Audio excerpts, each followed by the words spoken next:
egois. Cowok itu tidak suka mengambil keputusan tanpa dipikirkan.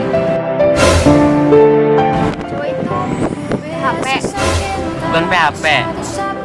Cowok itu hanya merasa dirinya kurang sempurna dan tidak bisa jadi yang terbaik buat kamu. Cowok itu posesif, bukan posesi. Cowok itu hanya ingin memastikan dan menjaga kamu bahwa kamu baik-baik saja.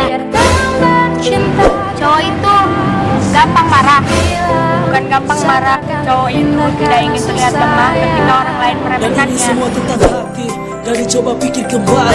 Terus, kenapa cowok suka selingkuh? Bukan suka selingkuh. Emang kamunya aja yang gak bisa bikin nyaman.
Kenapa ya kalau cowok ganteng itu kalau nggak brengsek ya homo?